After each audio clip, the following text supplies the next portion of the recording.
नमस्कार. मी भाऊ तोरसेकर. तुम्ही बघत आहात प्रतिपक्ष. मित्रांनो, कुठल्याही आपत्ती प्रसंगी आपण सामान्य माणसं जशी वागतो त्यापेक्षा डॅमेज कंट्रोल किंवा आपत्ती निवारण हा वेगळा प्रकार नसतो.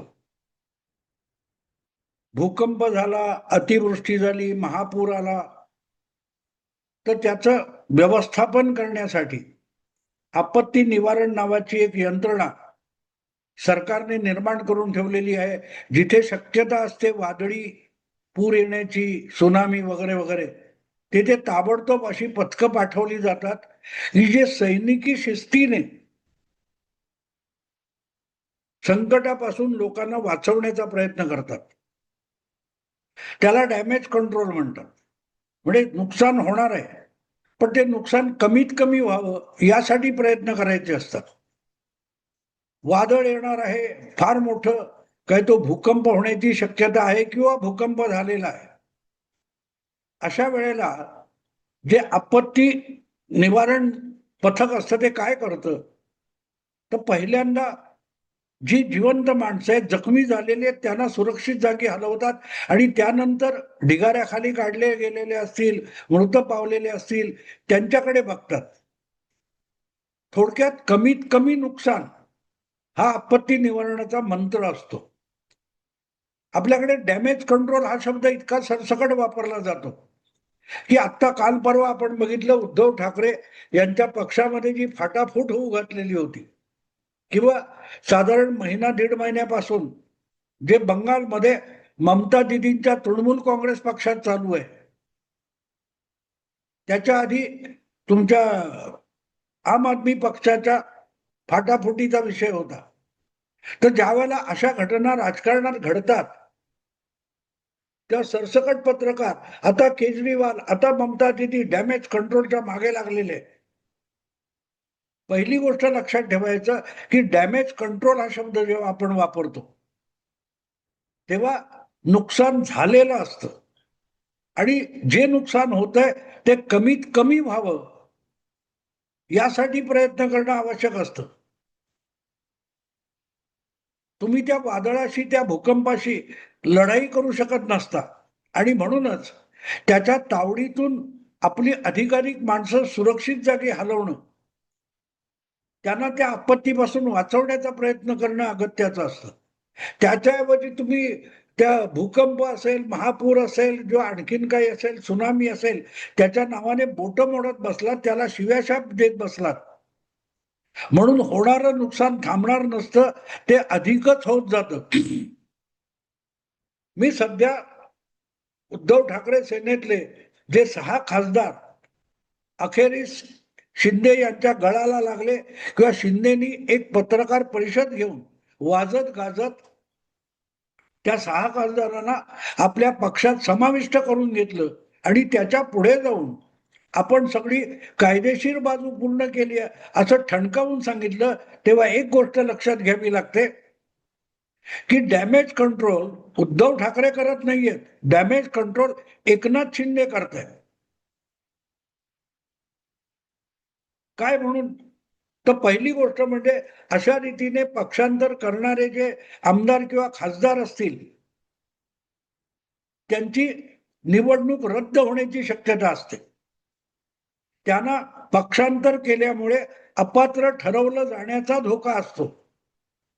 त्यामुळे घटना एकच असते, उद्धव ठाकरेंच्या पक्षातून शिंदेच्या पक्षात जाणं किंवा ममता दिदीच्या पक्षातून आणखीन कुठच्या एनसीपी नावाच्या पक्षात जाणं. तर घटना एकच असली तरी दोन बाजूच्या त्यावरच्या प्रतिक्रिया भिन्न असतात. शिंदेची ताकद वाढणार असते, पण त्यांच्याकडे आलेल्यांना जर त्यांची लोकसभेची खासदारकी गेली तर किंमत शून्य असते. आणि उलट दुसरीकडे उद्धव ठाकरे यांच्या पक्षातून खासदार जाणार असतील तर त्यांचं संख्याबळ घटणार ही त्यांच्यावर आलेली आपत्ती असते. त्यामुळे ते खासदार थांबवण्यासाठी उद्धव ठाकरेंनी 1-2 आठवडे आधीपासून जे प्रयास केले त्यांची मातोश्रीवर बैठक बोलव, त्याच्यानंतर लोकसभेच्या सभापतींना काहीतरी पत्र पाठवलं, अनिल देसाई किंवा अरविंद सावंत, संजय राऊत वगैरे लोकसभेच्या सभापतींना भेटले. याला आपत्ती नियोजन म्हणता येईल. पण आपत्ती आली, आणि आपत्ती आली त्या काळामध्ये एकनाथ शिंदेकडे हे खासदार जाणार, तर त्यांना अडवण्याचा, रोखण्याचा प्रयास उद्धव ठाकरेंनी केला नाही असं नाहीये. पण गेले ते गेले, आणि तोपर्यंत शांतपणे बसलेले एकनाथ शिंदे काय करत होते इकडेही लक्ष द्यायला लागेल. आणि तिथे आपल्या लक्षात येतं की पत्रकार परिषदेमध्ये ते 6 खासदार हजर केले, आणि संजय राऊत किंवा बाकीचे कोण, अरविंद सावंत वगैरे आव्हान काय देत होते, त्या नावांची यादी दाखवा, सभापतींना दिलेलं पत्र दाखवा, त्यांचे फोटो दाखवा, त्यांचे चेहरे दाखवा, सगळे धमक्या चालू, काय त्या इशारे चालू होते. पण त्या कालखंडामध्ये हे खासदार नॉट रिचेबल झाले, ते कुठे आहेत ते कळत नाही. त्याचा शोध घेणं आणि त्यांना थोपवण्याचा संपूर्ण आटापिटा करणं अगत्याचं होतं. त्यावेळी गद्दार, मिंदे या शिव्याशाप चालू होते, आणि आता सुद्धा शिव्याशाप चालू आहेत. एकनाथ शिंदे जेव्हा म्हणतात की सगळी कायदेशीर प्रक्रिया पूर्ण केली आहे, याचा अर्थच त्यांच्याकडे येणाऱ्या 6 खासदारांना कायद्याच्या कचाट्यातून, पक्षांतर विरोधी कायद्याच्या कचाट्यातून, 10व्या परिशिष्टाच्या कचाट्यातून वाचवण्याची सगळी प्रक्रिया आम्ही पूर्ण केली आहे, असं एकनाथ शिंदे म्हणतात. कारण खासदारकी गमावलेले लोक एकनाथ शिंदेकडे आले, तर त्याचा ना शिंदेना उपयोग आहे, ना शिंदे ज्या एनडीए मध्ये आहेत त्या एनडीए गठबंधनाला त्याचा उपयोग आहे.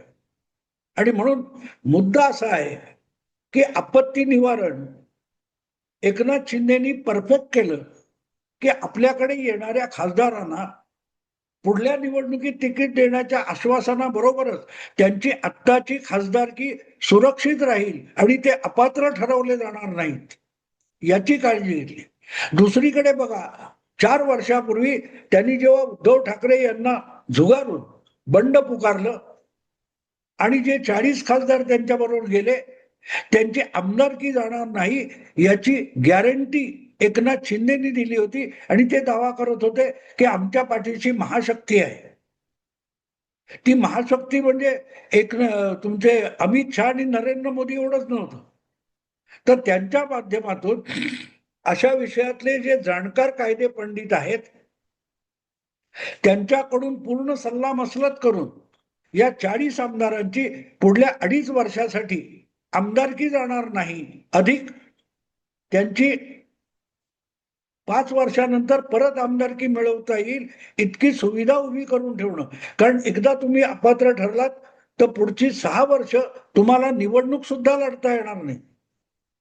म्हणजे वरकरणी आपण बघितलं तर उद्धव ठाकरे यांच्या पक्षावर आपत्ती ओढवलेली होती, पण दुसरीकडे जे एकनाथ शिंदेच्यावर विश्वास ठेवून पलीकडे जाणार होते त्यांच्यावर अपात्रतेची तलवार लटकत होती.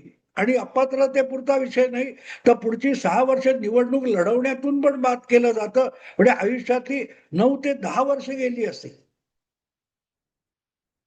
तेव्हा आपत्ती निवारण म्हणजे काय लक्षात घ्या, त्या 40 आमदारांच्या आणि आता 6 खासदारांच्या आयुष्यातली सगळ्यात मोठी आपत्ती काय होती, तर त्यांच्यावर अपात्रतेची तलवार लटकत होती, आणि त्या आपत्तीतून एकनाथ शिंदे यांनी त्यांना सोडवलेलं आहे.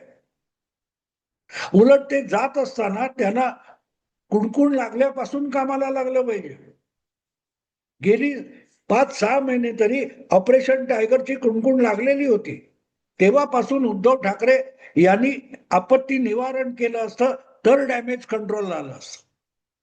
पण उद्धव ठाकरेंचं उलट आहे, ते डॅमेज होऊ देतात आणि नंतर कंट्रोल करायला जातात. म्हणजे अपघात होऊ देत, मी तुला इस्पितळात नेईन.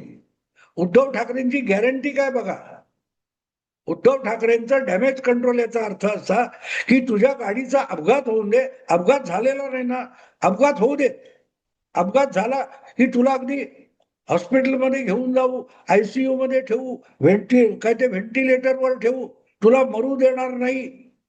अरे पण व्हायचं ते नुकसान झालं ना. तो हातपाय तुटला असेल, जखमी झाला असेल, रक्त वाहून गेला असेल, तिथपर्यंत का जाऊ द्यायचं? 4-6 महिने जर ऑपरेशन टायगरच्या गोष्टी चालू होत्या, त्याला मीडियामधून उत्तर देण्यापेक्षा त्या खासदारांना जवळ बोलावून चुचकारून समजावून त्यांच्या काय अडचणी असतील, त्यांच्या ज्या मागण्या असतील त्याविषयी काहीतरी उद्धव ठाकरेंनी केलं असतं तर त्याला डॅमेज कंट्रोल म्हणताय. आता डॅमेज होऊन गेले, डॅमेज होऊन गेले. आणि आत्ता जे डॅमेज होत आहे किंवा होऊ घातलेलं आहे त्याकडे कोणाचंही लक्ष नाही. अशी बातमी आहे की खासदार फोडल्यानंतर उद्धव ठाकरेंकडे जे 20 आमदार आहेत त्यातलेही 14 आमदार फोडण्याचा प्रयास एकनाथ शिंदेकडून किंवा भाजपकडून होणार आहे. आणि त्यासाठी उद्धव ठाकरेंनी काय केलं याचं उत्तर तुम्हाला मिळेल की शंख फुंकले. ते शिव्याशाप देण्यात रमलेले, एकेकाला सोडणार नाही, एकेकाला बघून घेईन वगैरे वगैरे वगैरे. पण बघून घेईन म्हणजे काय करणार तुम्ही? तुमच्या बरोबरचे लोक असतात ते जर तुम्हाला सोडून जात असतील तर त्यांना चुचकारणं समजावणं आवश्यक असतं. त्यावेळी त्यांना धमकावत बसला तर ते पहिली संधी मिळाली की तुमच्या हातून निसटतात. आणि या 6 खासदारांच्या बाबतीत नेमकं तेच झालेलं आहे. त्यामुळे त्या झालं ते गेलं, ते जाऊन देत, 6 गेले आता, तो विसरून जा. पण जे 20 आमदार आहेत किंवा जे काय 65 मुंबईचे महापालिकेतले नगरसेवक आहेत ते पण फुटण्याची किंवा फोडले जाण्याची शक्यता आहे. आणि त्याबद्दल कुणकुण लागलेली आहे. 6 खासदार फुटल्याचं कन्फर्म झाल्यानंतर चर्चा कुठची आहे की 14 आमदार फुटणार 20तले परत 2-3 दिवस. आणि महापालिकेतले सुद्धा नगरसेवक फुटणार आहेत उभाठाचे. तर हे होऊ घातलेलं डॅमेज आहे. ते डॅमेज कमीत कमी व्हावं यासाठी काय करता येईल तर पहिली गोष्ट असते त्यांना धमकावणं, इशारे देणं, शिव्याशाप देणं, गद्दार म्हणणं. त्याचा काही उपयोग नाही. त्याला आपत्ती निवारण म्हणत नाहीत. त्यांना जवळ बोलवा, विश्वासात घ्या, चुचकारा, काय अडलं नडलंय विचारा. पण ते राहिलं बाजूला, त्यांच्या नावाने शंख चालू आहे. जे फुटले ते गद्दार, ही एक अजब व्याख्या असते. कालपर्यंतचे निष्ठावान अगदी संजय राऊत पासून सगळे सांगत होते कोणी फुटणार नाही, जे आहेत ते सगळे निष्ठावान आहेत.